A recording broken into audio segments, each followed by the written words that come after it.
Hello, and thank you for downloading the latest episode of the In for a Penny podcast.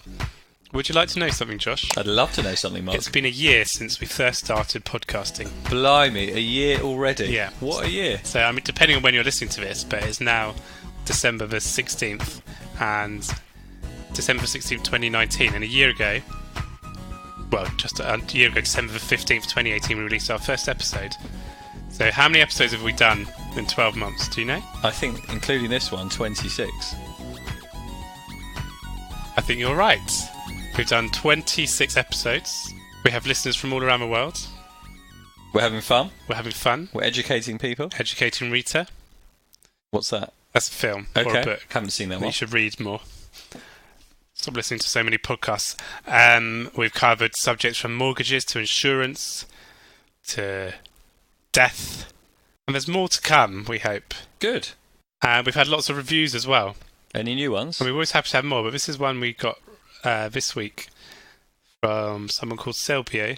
Do you want to read it? Yeah, I'll read it. Selbio has left a 5-star review with the title Insightful and Entertaining. Enjoyed the inheritance tax episode. Useful tips provided in a simple and coherent way by Josh, the financial advisor, with some laughs along the way. Marc's questioning style is more Jeremy Kyle than Jeremy Paxman, but it all adds to the fun. Great stuff. Keep up the good work. I don't see myself as a Jeremy Kyle. Okay. I think he's quite aggressive, isn't he? He's sort of like, are you the baby's father? Well, if you start asking me that and my wife's listening, it's going to go horribly wrong. So do you want to take a lie detector test? I would do. We took a test. We asked, are you the baby's father? It's either, as I told you, it's either me or the Amazon guy. And the test said, yes. So why didn't you admit it? Admit what? That you were the baby's father. I didn't know I hadn't. I mean, I say goodnight to them every night. Yeah. Am I missing something here? I don't know. Are you? I don't know what you're on about. But thank you for the review, Selvia. Thank you. And don't forget to pass the pod and get other people to review, because that helps people find us, download and appreciate. And we can pass on our wisdom and understanding. So a year or so ago, our first episode spoke about Christmas parties, because we'd both been on our respective ones. Yeah. And funnily enough, as it's mid-December in 2019, we've also just been on our own Christmas parties more recently. Yeah, we had ours on Thursday night, Marc. So where do the Orchard Practice advisors party for Christmas? This year we went to a restaurant called Benares in Berkeley Square in London. Very posh. It was very posh. Is that a bit annoying because you're based in leafy Hertfordshire, and obviously which has its own restaurants, but you've got to get all the way onto a train into Berkeley Square? Well, it worked out well for me because I was already in central London for a course that day. So sign of a good boss. Make things convenient for you. Yeah, exactly. And what about you? Have you had your Christmas party?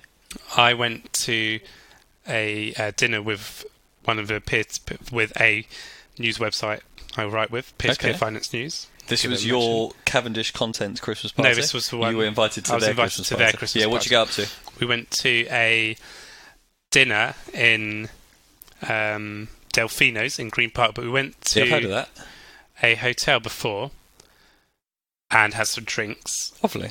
But the editor wasn't happy with the service, so she didn't pay the service charge, which I thought was a bit controversial. Well, I guess that's what it's there for. And we did an episode on stuff like that, didn't we? How did that go down?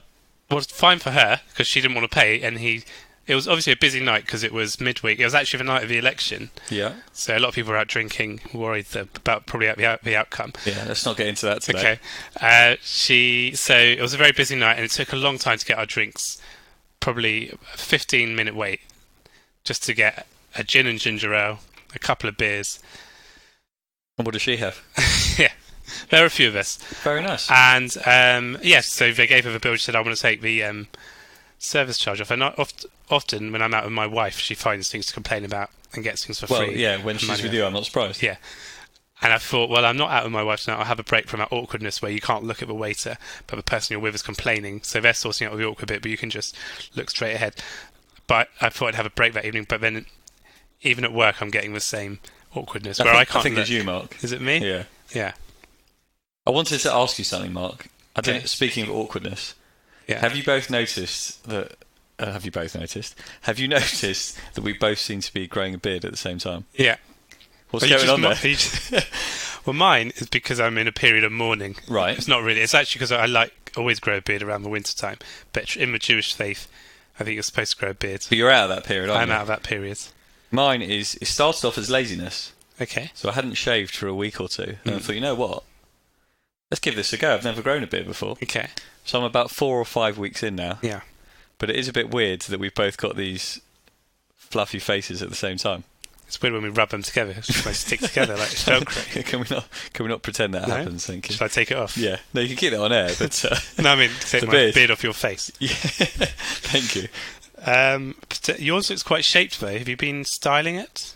Where's it shaped? I mean, it doesn't look I mean, like this isn't interesting for our listeners because they tatty. can't see Also, the I'm go going on. to put a picture on my Twitter. Yeah. It doesn't look tatty. Yeah, because I bought myself a beard trimmer. Not that I know what I'm doing, Yeah.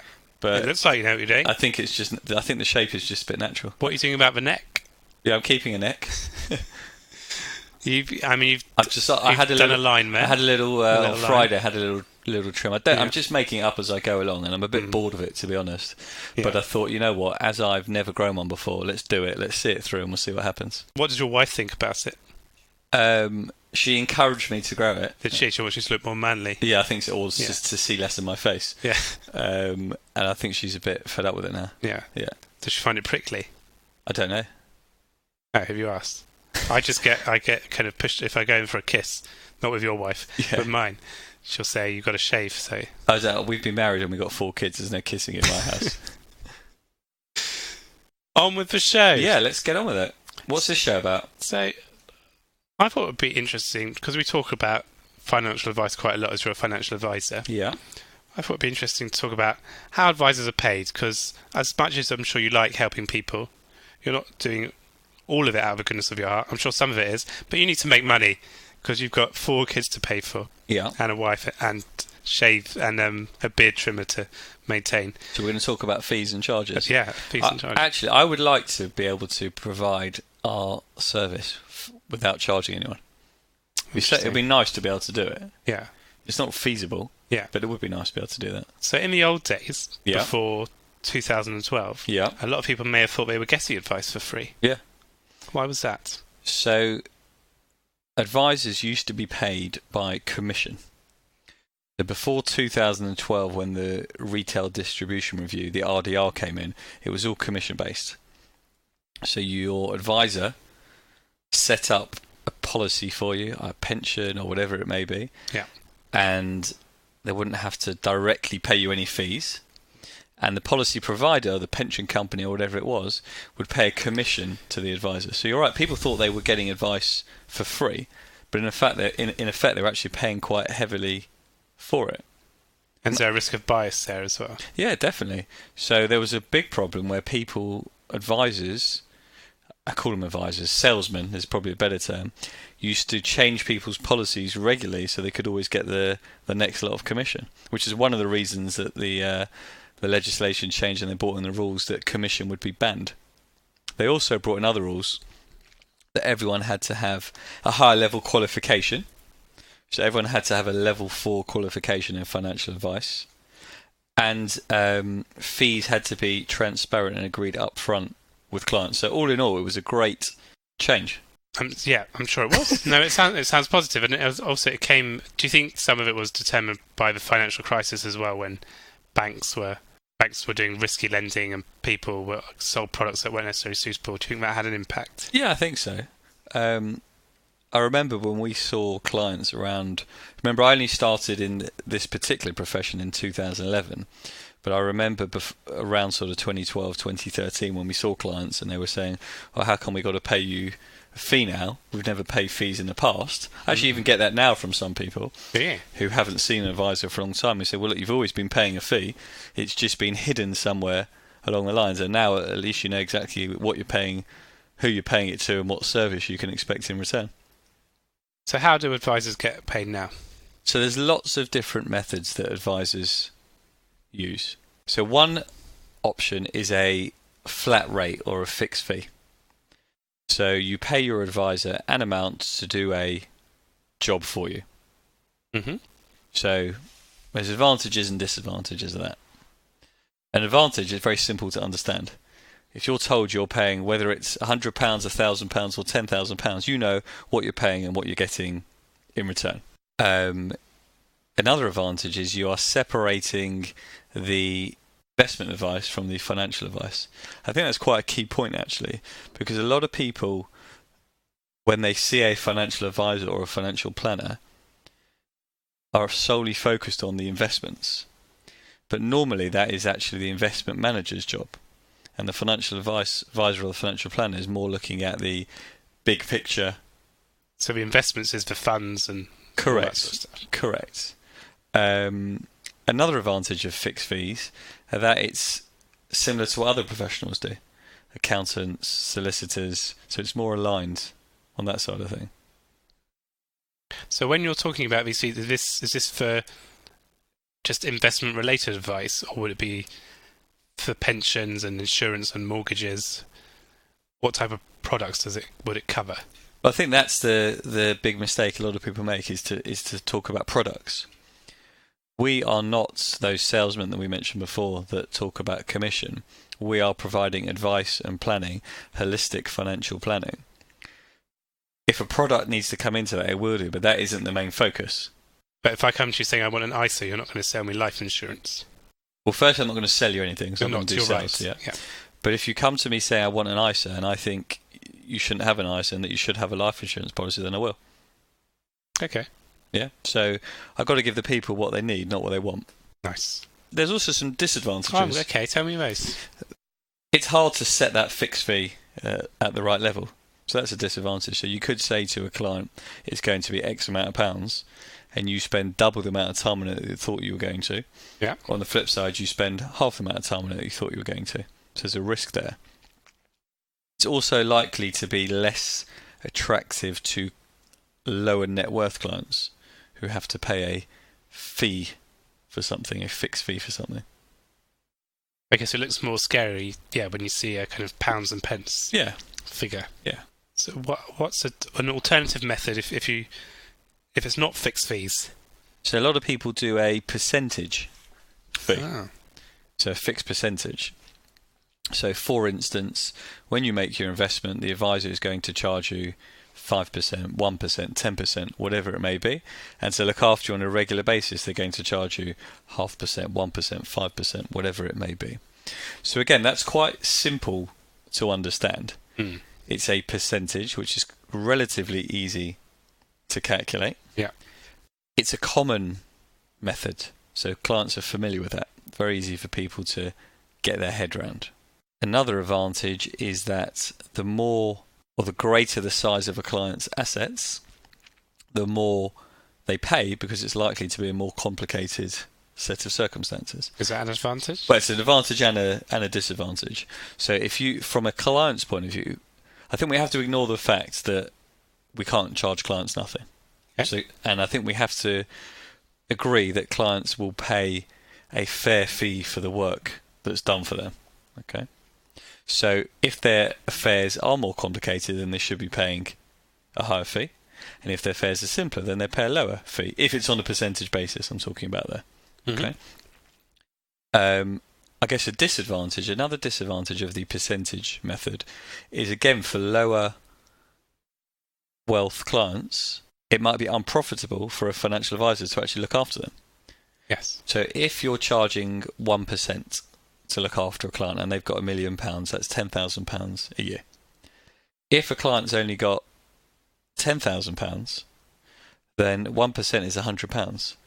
And I don't think anyone can justify looking after someone for £100. For the work that's involved, you'd make a huge loss. And it's not fair on the wealthier clients to be cross-subsidising the less wealthy clients. True.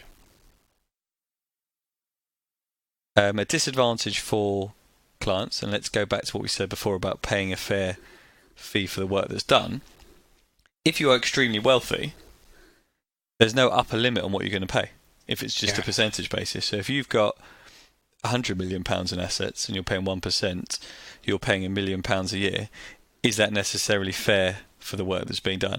I'm asking it as a rhetorical question because we don't know what work's being done, but you could argue that if someone's got £100 million, is the level of work twice as complicated as someone with £50 million?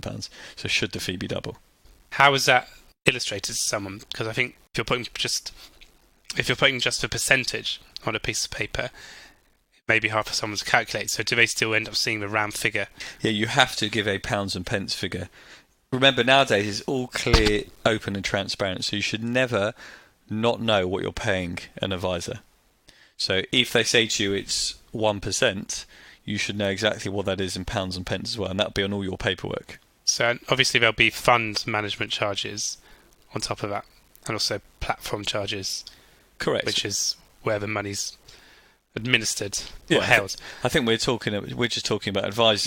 Advice. But I mean, will they see those bits on the same piece of paper as the advisor charges? Yeah, they should do. Yeah. So if I talk about us, okay. So we give a client a brochure which explains what our fees are in percentages in pounds and pence, whatever the method we're using. When we provide the clients with an illustration for anything, that'll have it again in percentages and pounds and pence.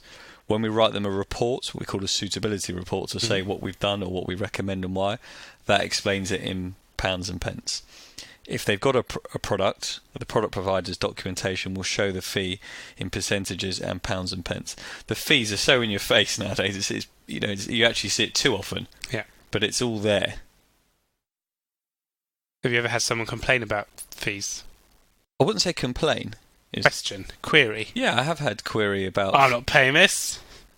Not like that. I haven't had that from an existing client. Okay.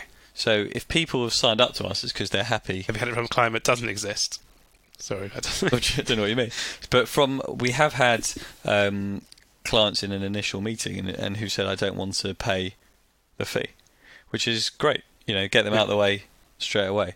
And if ever we get a phone call from a client and the first question they ask is, what do you charge? What are your fees? Yeah. They're not really the right type of person you want.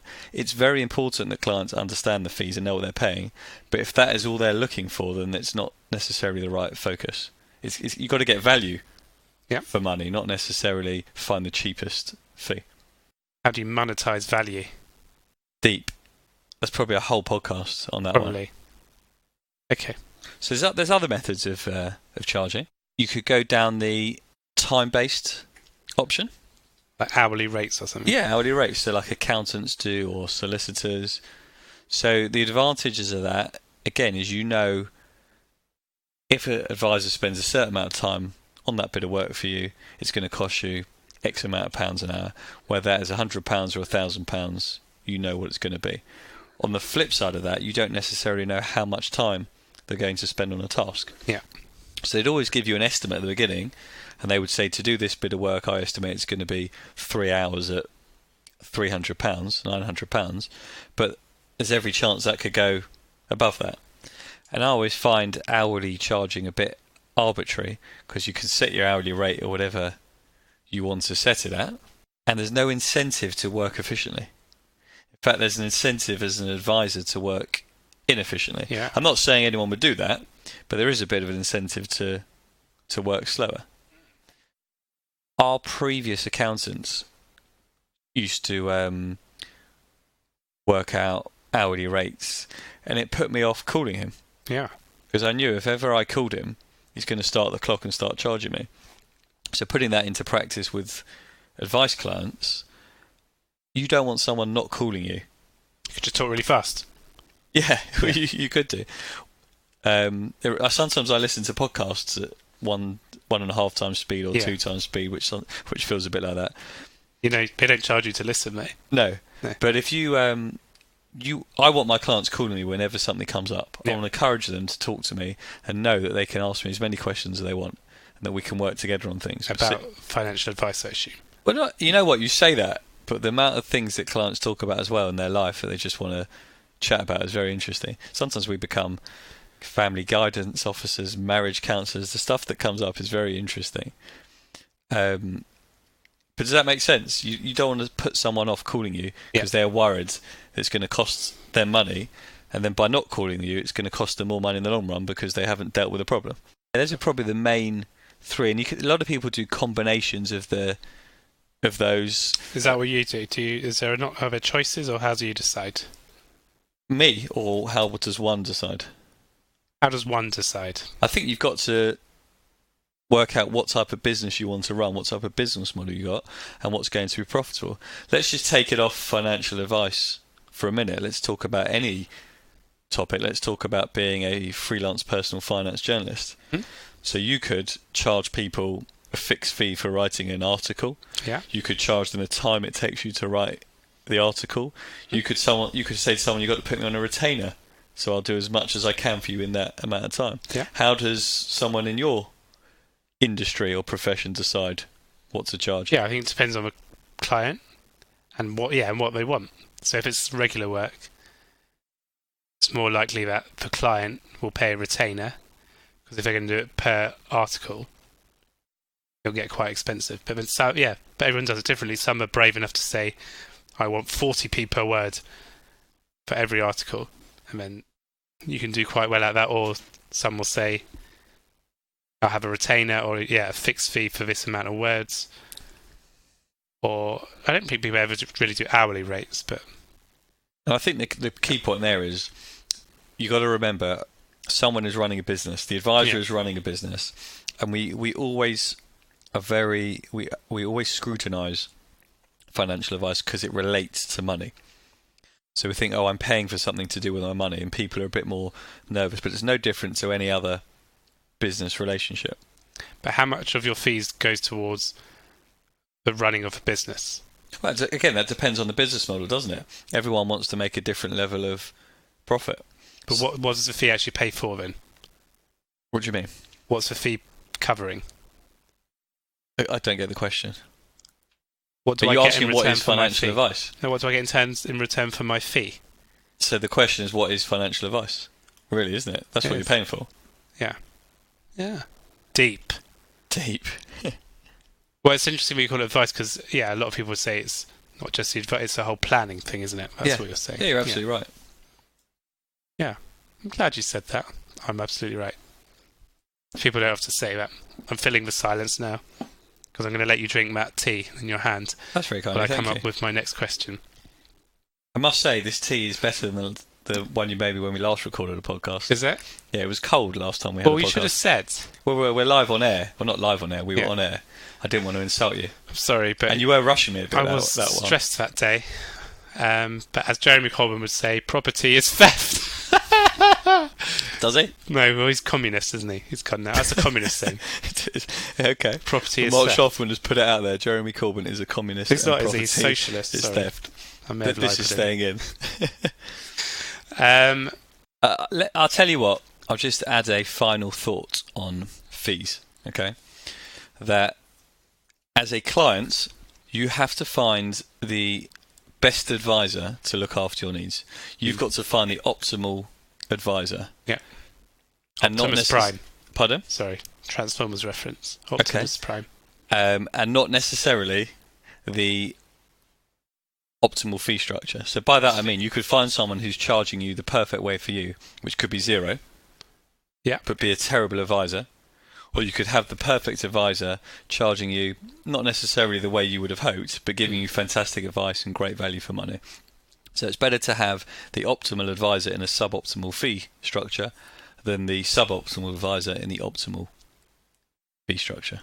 When someone is first choosing their advisor, often the first thing they may see is the fee. Yeah. So that's got to be quite a big factor. Is that a question? Is that not going to be quite a big factor? If someone can demonstrate to you that you're going to get looked after, you got to think, why is the person seeking financial advice? It's not to spend money.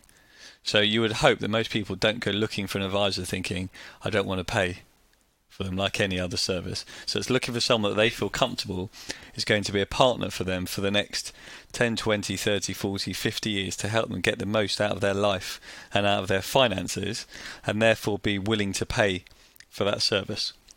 Why do you think a lot of advisors don't put their fees on their website in comparison to DIY investing platforms where everything is quite easy to see? You can quite easily see how much things I think cost. you're not comparing apples and apples. You're comparing apples with watermelons, because one, it relates to advice and planning, and one relates to a product.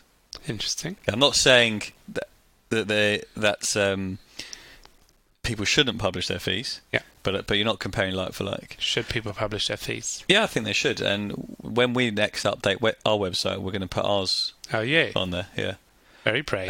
Well, what's there to lose? I'd rather have them up there and stop those people calling who only care about fees. They can have a look themselves and decide in advance than waste time speaking to people like that.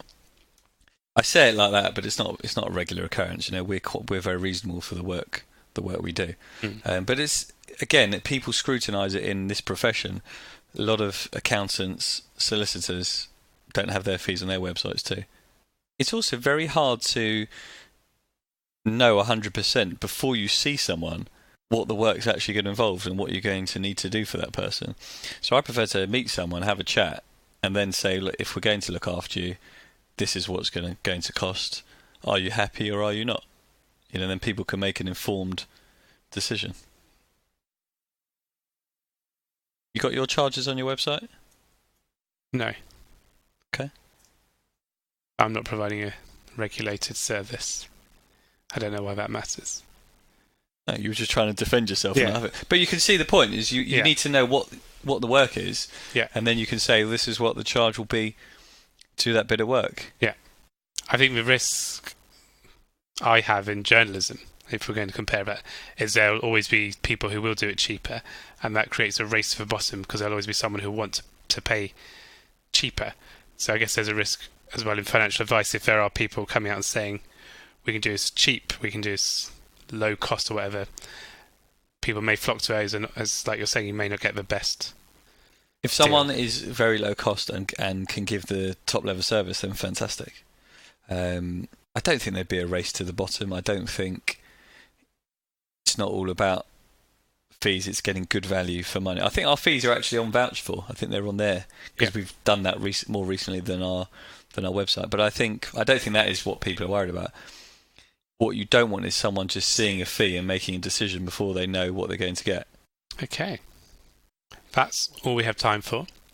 And that is the final episode of 2019. Is it really? Yeah, we're going to have a little break over Christmas. I'm going to let you spend some time with your family. Thank you. Grow the beard. From my study, grow the beard a bit. Yeah. Maybe even shave. What are your plans over Christmas?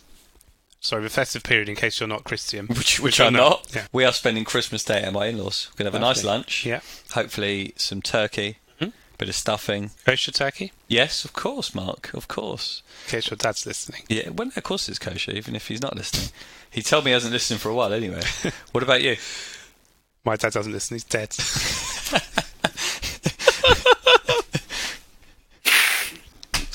Sorry, I just remembered. Awkward laughter. But go on, what are you doing? We're going to my sister's. For those listeners, I'm not sure if he's laughing or crying. It's a bit of but I'm supporting him here either way. We're going to my sister's. Can you stop rubbing your beard again? It's fine. For Christmas Day. And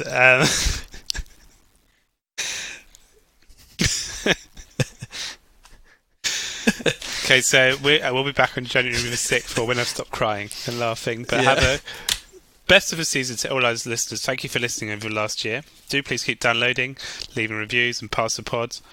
Fa la la la la la la la la. Thank you. Please remember, anything discussed in this programme should not be viewed as financial advice. But if you do need support, please contact me at Marc, M-A-R-C, at cavendishcontent.com or visit the Orchard Practice website at www.topfs.co.uk. You can also find us on Twitter at InForAPennyPod1, at Marc Shoffman, and at Josh Gerstler. If you'd like to leave us feedback, there's a link in the show notes telling you how to do that. We really appreciate any comments you provide. And do post any financial issues you'd like us to cover. Thank you for being In for a penny.